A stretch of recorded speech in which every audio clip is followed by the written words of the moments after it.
हम लोग आवेश संरक्षण के सिद्धांत के बारे में पढ़ चुके हैं, लेकिन उसमें कुछ इंफॉर्मेशन एक्स्ट्रा जानकारी के लिए पढ़ लेते हैं कि फोटोन, ये फोटोन है, ये लाइट है। फोटोन जब ये टूटेगा तो ये है इलेक्ट्रॉन, ये है उसकी एंटी पार्टिकल पॉजिट्रॉन। इस पर चार्ज कितना है? फोटोन पर चार्ज होता है 0। तो हम यही जानते हैं किसी सिस्टम का चार्ज, ये चार्ज जो है इसका दोनों का चार्ज सेम होना चाहिए, बराबर होना चाहिए, ठीक है। इस पे चार्ज 0 है, तो यहाँ यह इलेक्ट्रॉन है, इसको भी चार्ज 0 होना है। तो इलेक्ट्रॉन का एंटी पार्टिकल है पॉजिट्रॉन। तो यहाँ मैं लिख देता हूँ,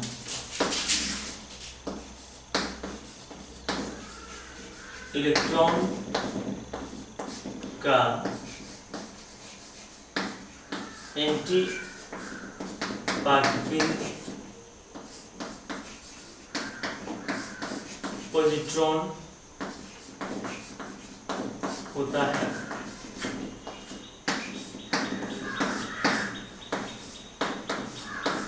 इलेक्ट्रॉन का एंटी पार्टिकल पॉजिट्रॉन है, तो इसीलिए इलेक्ट्रॉन है और ये पॉजिट्रॉन है।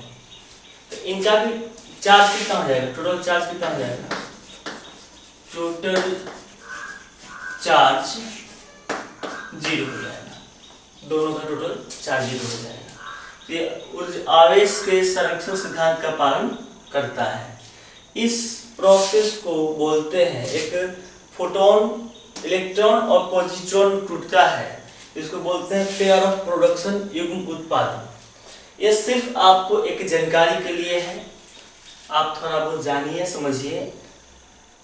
पॉजिट्रॉन और फोटोन के बारे में मॉडर्न फिजिक्स में आप बहुत अच्छे तरह से पढ़ेंगे।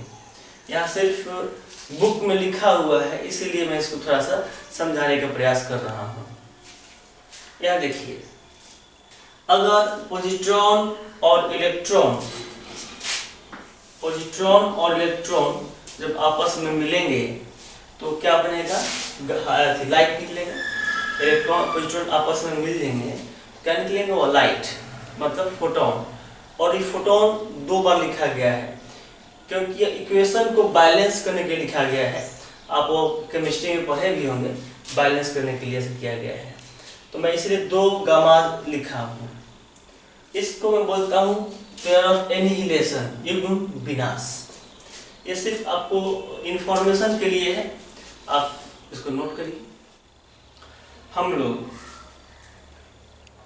आवेश का क्वांटमीकरण सिद्धांत पढ़े थे, जो होता है, आप जानते हैं, Q बराबर प्लस माइनस n E, ये जानते हैं।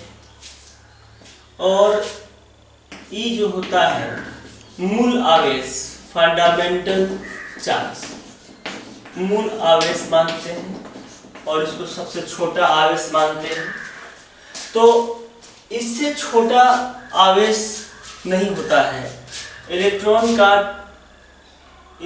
सबसे छोटा होता है, और ये इसका ट्रांसफर होता है इंटीजर के फॉर्म में होता है। इंटीजर्स नंबर है, मतलब 1 इलेक्ट्रॉन हो, 2 इलेक्ट्रॉन हो, 3 इलेक्ट्रॉन हो, ऐसे होते हैं। इलेक्ट्रॉन आधा हो जाए, इलेक्ट्रॉन 1/3 हो जाए, 2/3 हो जाए, ऐसा नहीं होता है।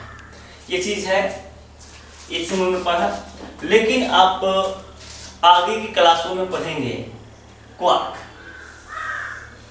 ये सिर्फ इंफॉर्मेशन के लिए है, आउट ऑफ सिलेबस है, आपके जानकारी में नहीं हो भी तो काम चलेगा, आपको यहीं तक ही रहना है। लेकिन आपको सिर्फ एक इंफॉर्मेशन दिया गया है, ताकि एनसीईआरटी किताबों में क्वार्क का कॉन्सेप्ट और थोड़ी सी चर्चा की है, तो बेटर है कि इसको भी एक इंफॉर्मेशन के तौर पर हम जान लें, लेकिन आपको इसी को ध्यान में रख के काम करना है। तो अभी तक माना गया कि इलेक्ट्रॉन का ट्रांसफर जो होता है वह इंटीजर के फॉर्म में होता है। 1 इलेक्ट्रॉन हो, 2 इलेक्ट्रॉन हो, 3 इलेक्ट्रॉन हो, इलेक्ट्रॉन का ट्रांसफर जो है वह इंटीजर्स फॉर्म में होता है। क्वार्क में क्या है, क्वार्क में इलेक्ट्रॉन पर आवेश जो होता है 2/3 1/3 plus minus 2/3 plus minus 1/3 electron, electron का 1/3 हिस्सा पार्ट, इस इलेक्ट्रॉन का 2/3 पार्ट का ट्रांसफर होता है, वो पाया जाता है, जो फ्री रूप से मुक्त रूप से नहीं मिलता है, इसीलिए इसको हम लोग उपयोग नहीं करते हैं। लेकिन इसका भी प्रमाण है, पर वह चीज ये जो है फ्री रूप से नहीं पाया जाता है, इसलिए इसको हम लोग नहीं पढ़ते हैं। लेकिन किताब में इंफॉर्मेशन के रूप में दिया है तो आपको हम बता रहे हैं। क्वार्क 6 प्रकार के होते हैं।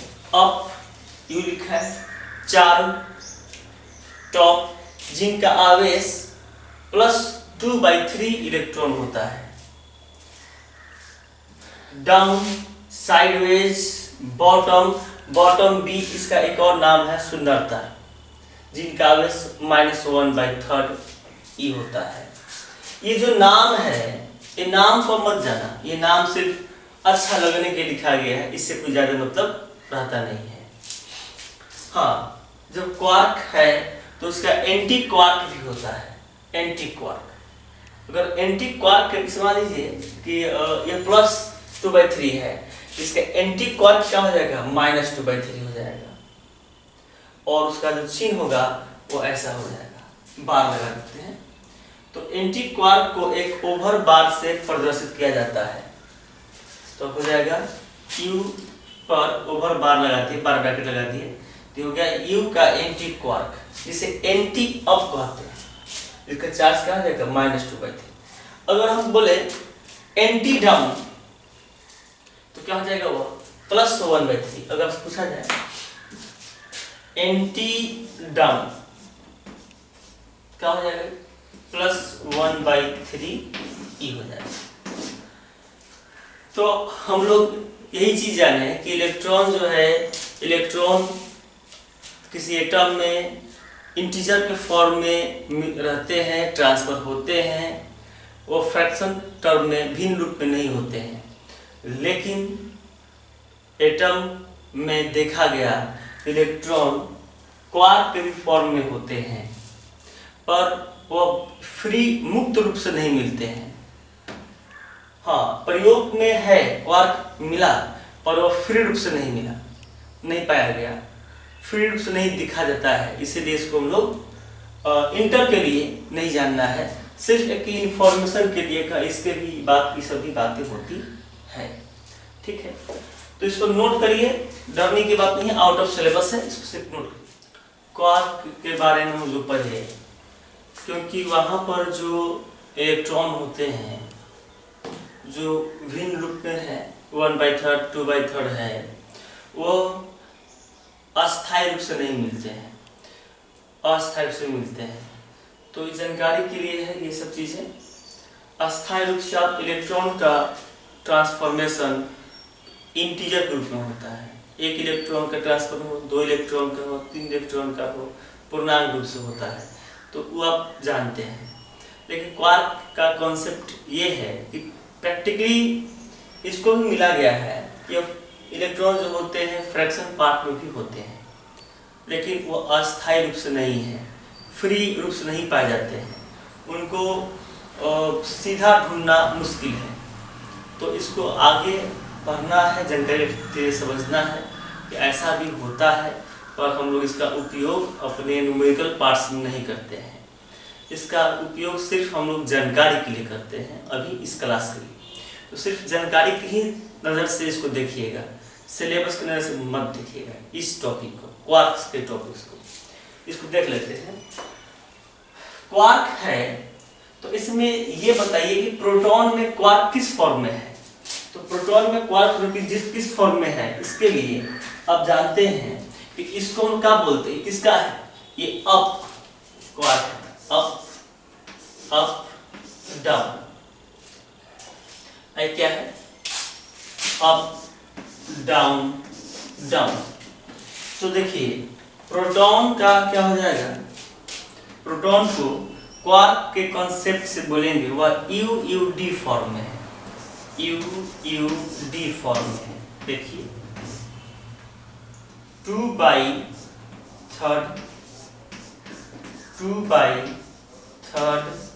माइनस 1/3, जो ये 2 2 4 माइनस 1 3/3 कितना हो जाएगा, इसको सॉल्व करेंगे तो क्या आएगा प्लस में। तो प्रोटॉन का कॉन्सेप्ट क्या है, पॉजिटिव पाया गया, प्लस चार्ज है प्रोटॉन में। तो ये सीधे तौर पर ये नहीं मिलता है, ये सब नहीं मिलता है। हाँ प्रायोगिक रूप से मिला पर फ्री रूप से नहीं मिला। तो जानकारी के लिए है कि प्रोटॉन पर चार्ज पॉजिटिव होता है, लेकिन वह क्वार्क के कंसेप्ट किस फॉर्म में है, तो यूयूडी अप अप डाउन। न्यूट्रॉन किस फॉर्म में होगा, देखिए यू अप डाउन डाउन। देखते हैं इसको 2/3 माइनस 1/3 माइनस 1/3, इसका कितना हो जाएगा, सॉल्व करेंगे 0। इस पे चार्ज क्या है 0। तो हम इसके बारे में जानते हैं, न्यूट्रॉन 0, न्यूट्रॉन में कोई आवेश नहीं होता है। पॉजिट्रॉन पर आवेश प्लस ई होता है, सिर्फ इंफॉर्मेशन के लिए है ये चीजें। यहाँ भी देखिए नाभिक में के अंदर सभी 6 क्वार्क्स और उनके एंटी क्वार्क्स होने का ठोस प्रायोगिक प्रमाण उपलब्ध है। ये प्रयोग में मिला है पर फ्री रूप से नहीं पाए जाते हैं, ये फ्री रूप से नहीं पाए जाते, ये ट्रांसफर होते रहते हैं आपस में, इसलिए फ्री रूप से नहीं पाए जाते हैं। तो मुक्त रूप से ही पाए गए हैं और इसको सीधे ढूंढना बड़ा मुश्किल है, नहीं मिलता है क्योंकि अस्थायी रूप से रहते हैं, इसलिए इस पे ज्यादा ध्यान नहीं देना है। हाँ क्वार्क के जो नाम दिए गए हैं वह इच्छा अनुसार दिया गया है, अप डाउन चार्म, ये सब चीजें जो है इच्छा अनुसार दिया गया है। इस नाम का यूडीडी का कोई अर्थ नहीं है। आप चाहेंगे तो एक्स एक्स वाई लिख सकते हैं, बहुत सारे लोग इसको अगर आप मानना चाहें इसे आप एक्स मान सकते हैं, एक्स एक्स वाई, तो कहा जाएगा कि किस फॉर्म में है, एक्स एस वाई फॉर्म में है। तो ये आप इच्छा है, आप इच्छा से कुछ मान सकते हैं, ठीक है। कि क्वार्क कांसेप्ट है, बस इंफॉर्मेशन के लिए है, आप इसको लिख लीजिए, इस पर ज्यादा सोचना की आवश्यकता नहीं है।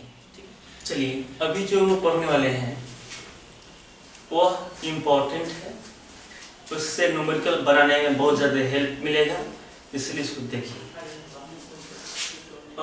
चार्ज ऑफ इलेक्ट्रॉन, इलेक्ट्रॉन पे चार्ज जो होते हैं -1.602 गुने 10⁻⁻19 कूलम, या लगभग में -1.6 गुने 10⁻⁻19 कूलम ले सकते हैं। इतना ही चार्ज प्रोटॉन पे होता है, वो प्लस होता है 1.6 गुने 10⁻⁻19 कूलम। न्यूट्रॉन पर कोई चार्ज नहीं होता है, न्यूट्रॉन पर कोई चार्ज नहीं है, चार्ज 0 होता है। मास ऑफ इलेक्ट्रॉन, इलेक्ट्रॉन पर द्रव्यमान जो होते हैं 9.109 10⁻31 किलो है, तो इसको हम बोल सकते हैं लगभग 9 गुने 10⁻31 kilo. Proton, mass of proton पर इतना चार्ज है 1.672 गुने 10⁻10 kg। न्यूट्रॉन का द्रव्यमान प्रोटॉन का द्रव्यमान लगभग बराबर है 1.674 गुने 10⁻10 kg। ये सिर्फ आपको एक न्यूमेरिकल्स में काम आएगा, इसलिए इसको जानना जरूरी है। अगला टॉपिक, अगली टॉपिक है कि कोई वस्तु आवेशित है, इसकी वास्तविक जांच कौन बताता है, आकर्षण बताता है कि प्रतिकर्षण बताता है, इसको समझना है। तो देखिए एक आवेशित वस्तु है और ये एक अनावेशित वस्तु है, अनचार्ज बॉडी है, ये चार्ज बॉडी है। तो जब अनावेशित वस्तु के नजदीक आवेशित वस्तु लाते हैं तो इसके इंडक्शन में से यहाँ क्या हो जाएगा माइनस, और यहाँ क्या उत्पन्न हो जाएगा प्लस, ठीक है। फिर से देखिए अनावेशित वस्तु के पास जब हम आवेशित वस्तु लाते हैं तो इंडक्शन से इसके नजदीक वाला सिरा पर ऋणात्मक चार्ज, दूर वाला सिरा पर पॉजिटिव चार्ज उत्पन्न होता है। तो इनके बीच में क्या होता है? अट्रैक्शन होता है। क्या होता है? अट्रैक्शन।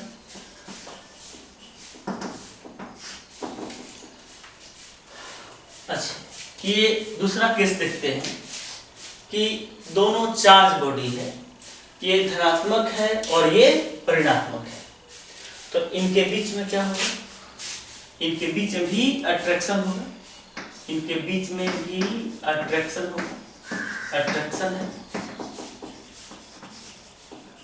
तो जब दोनों अट्रैक्शन है तो अब ये कहा जाए कि दो वस्तु है, ये वस्तु प्लस है और इसमें आकर्षण हो रहा है, ये आकर्षित हो रहा है, आकर्षित है। तो ये वस्तु चार्ज है कि नहीं है? तो दोनों बातें हो सकती है। आकर्षण में नहीं चार्ज होगा तो भी आकर्षण होगा, या चार्ज होगा तो भी आकर्षण होगा। तो मैं दोनों में आकर्षण है। ये बॉडी चार्ज है कि नहीं है, आकर्षण से नहीं क्लियर कर पाएंगे क्योंकि दोनों केस हो सकता है। ये वस्तु चार्ज है कि नहीं है, तो हम कहेंगे वस्तु चार्ज है तो भी आकर्षित हो सकता है, नहीं चार्ज है तब भी आकर्षित हो सकता है। ठीक है। तो किसी वस्तु की आवेशित होने की वास्तविक जांच आकर्षण से नहीं होता है, प्रतिकर्षण से होता है। ये प्लस है, प्लस है, इन दोनों के बीच में क्या होगा? रिपल्सन होगा। या नेगेटिव भी चार्ज हो तो भी क्या होगा? प्रतिकर्षण होगा। ठीक है। तो ये हम आपको समझाना चाहते हैं कि दो वस्तु दिया है ऐसे, पॉइंट ए पॉइंट बी, दोनों के बीच में आकर्षण है। ठीक है। तो बताइए, बी पर पॉजिटिव चार्ज है तो बी पर क्या चार्ज है? बी आवेशित है। तो यहाँ बोलेंगे ये आवेशित हो भी सकता है या अनावेशित भी हो सकता है, दोनों केस में आकर्षण ही होता है। तो हम क्लियर नहीं कर पाएंगे कि बॉडी चार्ज है या नहीं। हाँ, अगर रिपल्सन है तो हम ये कह सकते हैं कि हाँ भाई ये चार्ज है, तो भी क्या होगा? आपका बॉडी चार्ज होगा, तभी रिपल्सन संभव है। तो यही चीज ऑब्जेक्टिव में पूछता है कि कोई वस्तु आवेशित है, इसकी वास्तविक जांच किससे होता है? तो प्रतिकर्षण से होता है। इसकी वास्तविक जांच विद्युत प्रतिकर्षण से होता है। यह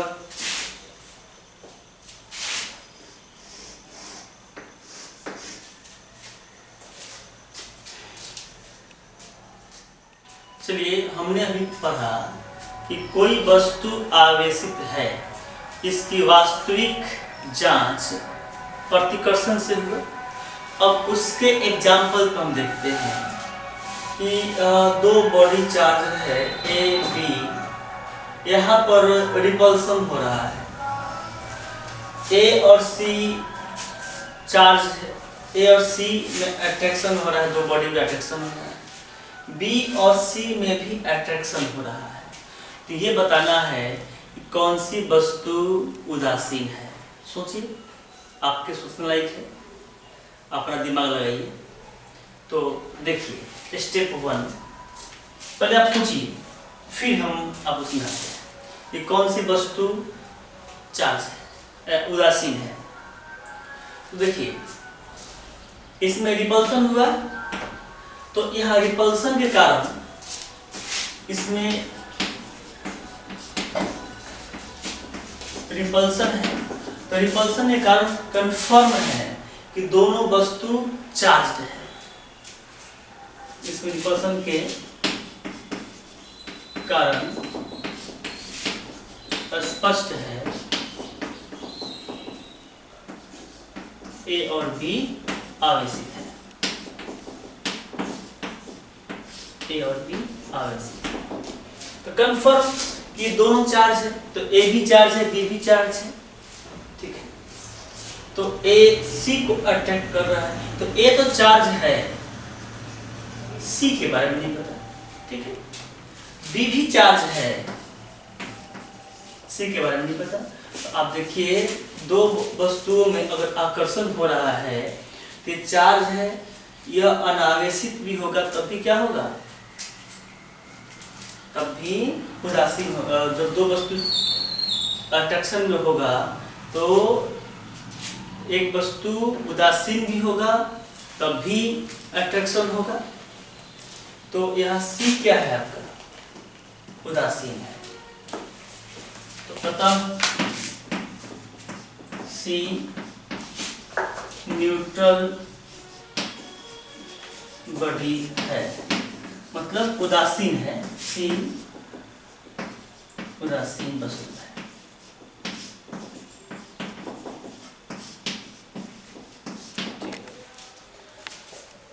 तो ऑब्जेक्टिव पूछता है, ऐसे दे देगा फिगर, पूछेगा कि बताइए इसमें कौन सी वस्तु आवेशित है, तो बता सकते हैं।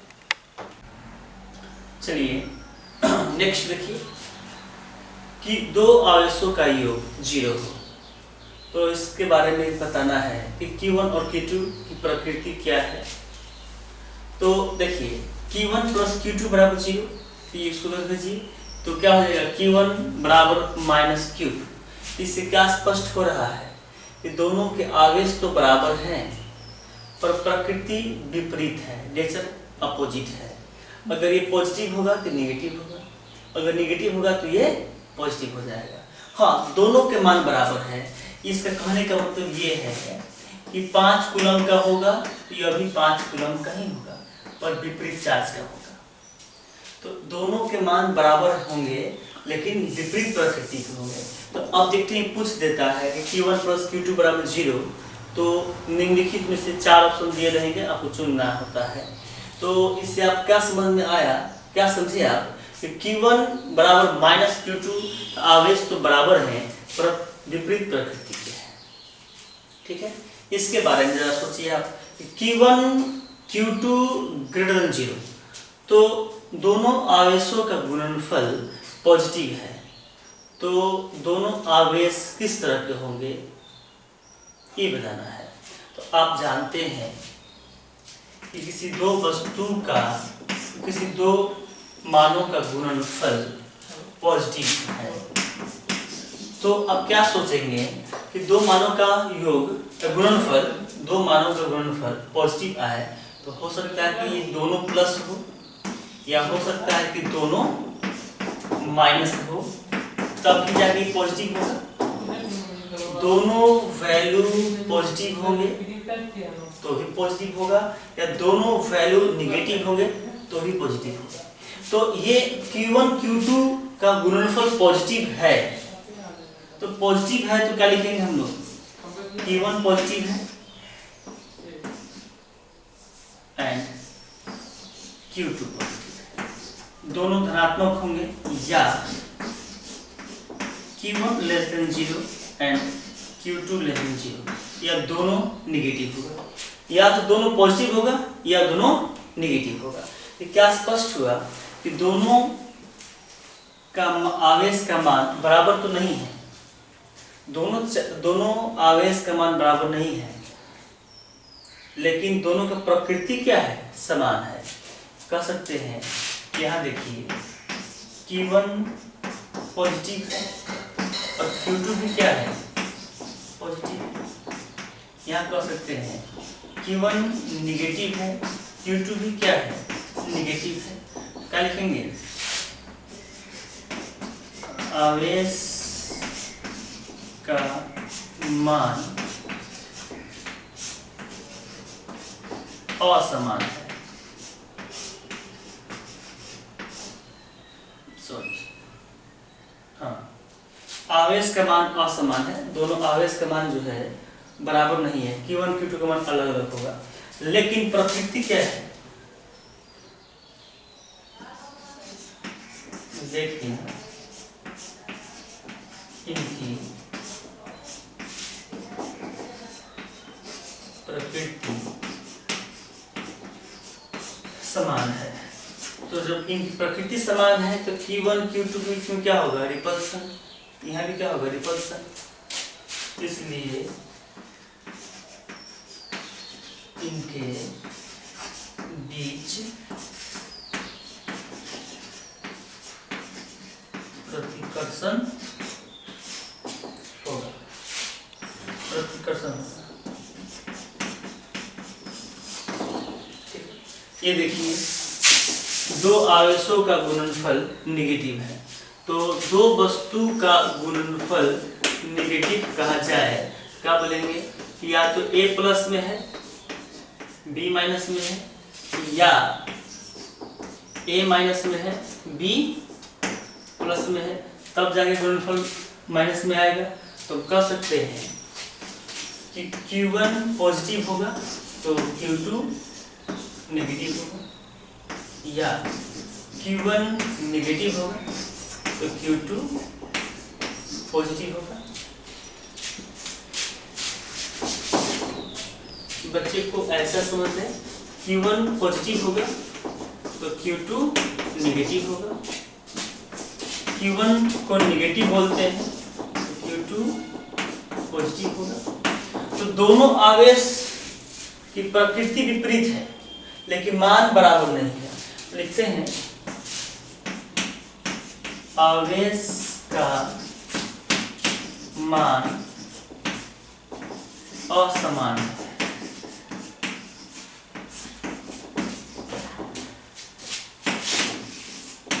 लेकिन प्रकृति विपरीत है।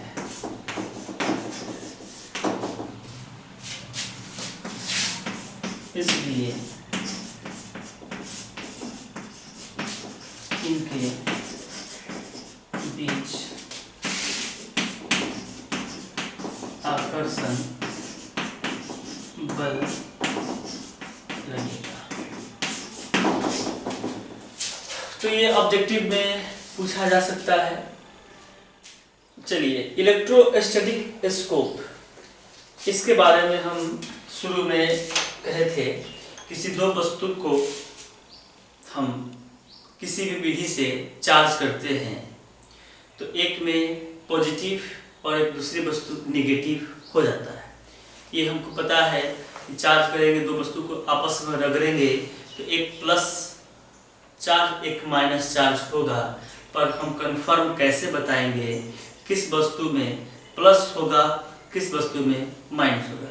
ये तो पता है कि चार्ज पॉजिटिव और नेगेटिव होंगे, लेकिन कौन सी वस्तु में पॉजिटिव होंगे और कौन सी वस्तु में नेगेटिव होंगे, इस बात को हम देख सकते हैं इलेक्ट्रोस्टैटिक स्कोप कि कौन सी वस्तु में पॉजिटिव चार्ज है या कौन सी वस्तु में नेगेटिव चार्ज है। पता लगाना ही इलेक्ट्रोस्टैटिक स्कोप मदद करता है पता लगाने में। तो देखिए इसका स्ट्रक्चर, ये जो ग्लास है ट्रांसपेरेंट है, इसको हम बाहर से भी देख सकते हैं। और ये जो है सोना का पत्थर है, गोल्ड लीफ है। सोना का पत्थर ही क्यों लिए हम? क्योंकि सोना का पत्थर मैक्सिमम हल्का होता है, इसको मैक्सिमम हल्का ले सकते हैं। इतना हम पतला ले सकते हैं जिसका 1 एटम में लिया, मतलब इसको बहुत पतला लिया सकता है, टूटता नहीं है। इसलिए हम लोग सोना का पत्थर लिए। और ये जो वायर है धातु के वायर है, मेटेलिक वायर है, कंडक्टर वायर है। ये है आपका कंस्ट्रक्शन स्ट्रक्चर है। अब देखिए इसका वर्किंग, बेसिक वर्किंग क्या है? देखिए इस ग्लास के इसमें अनावेशित वस्तु को टच कराते हैं, इसमें आवेशित वस्तु को टच कराते हैं, टच में है, और इसमें भी आवेशित वस्तु का टच कराते हैं। तो होगा क्या? ये अनावेशित वस्तु है, टच कराएंगे इसमें कोई चार्ज नहीं होगा, इसमें कोई चार्ज नहीं पाया जाएगा। क्योंकि इसमें तो कोई चार्ज है ही नहीं, तो टच करने पे क्या होगा, कुछ नहीं, तो न्यूट्रल ही रहेगा। हाँ, अगर ये पॉजिटिव चार्ज है, टच करेगा तो इस प्लस चार्ज का होगा, सब पे क्या हो जाएगा, डिस्ट्रीब्यूट हो जाएगा, और डिस्ट्रीब्यूट होने की दोनों पत्थर पे आएगा, तो दोनों पत्थर में प्लस प्लस होगा, तो दोनों में क्या होगा, रिपल्सन होगा, रिपल्सन होगा। अगर माइनस चार्ज लाते हैं, टच कराते हैं, तो यहाँ भी क्या होगा, माइनस चार्ज इस पर आ जाएगा, तो ये भी क्या होगा, इस पर रिपल्सन होगा, प्रतिकर्षण होगा। ठीक है, ये बेसिक चीज है, इसके बारे में जानते हैं। अब देखिए प्रॉपर वर्किंग, इसको हम टच नहीं कराते, इसको ये बॉडी जो है हम लाए, ये जो इसको लाए, प्लस चार्ज इसमें है, ये अनावेशित वस्तु लाते हैं, तो इसके डेंसिटी में कोई फर्क नहीं पड़ता है। तो हम एक ये हम ग्लास, ये हम लोग ले जाते हैं, ग्लास यहाँ ले जाते हैं और एक बॉडी लाते हैं, टच नहीं करते हैं, एक बॉडी लाते हैं और देखते हैं कि इसके डेंसिटी में कोई चेंज नहीं आया, यानी कि इसके पत्थर में कोई मूवमेंट नहीं आया, रिपल्सन अब कुछ नहीं हुआ, जो पहले था वो हुआ, पहले जो इस एंगल में था तो अभी भी इसी एंगल में है, इस एंगल में कोई चेंज नहीं आया, इसका मतलब कि बॉडी न्यूट्रल है, कोई चार्ज नहीं है। हाँ, एक दूसरी बॉडी लाते हैं, इस चार्ज को मत देखिए, दूसरी वस्तु लाते हैं और लाने से इसमें जो पहले से बन चुका है, ऐसे बन चुका है, लाते इसका और एंगल बढ़ जाएगा, इसके और रिपल्सन से इसके पास और दोनों बीच का जो रिपल्सिव है वो बहुत ज़्यादा बढ़ जाएगा, इसकी डेंसिटी बढ़ जाएगी, तो हम समझ जाएंगे कि ये तो प्लस चार्ज था, जो वस्तु लाने से इसके एंगल में और बढ़ोतरी हो गया, तो ये बॉडी पॉजिटिव चार्ज होगा। तो मैं लिख दिया कि धनात्मक आवेश की क्या है, घनत्व तो बढ़ गया, जो इसका रिपल्सन था इस एंगल में, इसका रिपल्सन और इसका एंगल बढ़ गया, इसका मतलब कि जो बॉडी है पॉजिटिव होगा। एक दूसरी बॉडी लाते हैं, बॉडी लाए और देखिए कि इसमें जो पहले से एंगल बन चुका है, ऐसे जो एंगल बन चुका है, ऐसे बना हुआ है, और यहाँ एक बॉडी लाने पर इसके एंगल में क्या हो गया, कमी आ गया, कमी आ गया, तो ये क्या हो गया, इसकी पॉजिटिव चार्ज की डेंसिटी है क्या हो गई, कम हो गई, इसका मतलब कि जो बॉडी है वो क्या है, ऋणात्मक है। तो ये बात मैंने लिखा, धनात्मक आवेश का घनत्व कम हो जाता है इस बॉडी के कारण, तो ये क्या होगा, बॉडी नेगेटिव होगा। तो इस तरह हम पता कर सकते हैं कौन पॉजिटिव और कौन नेगेटिव बॉडी है।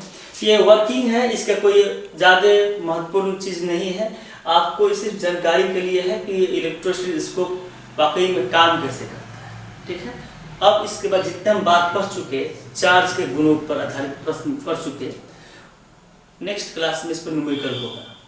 ठीक है, तो इतना पढ़ाई कीजिए।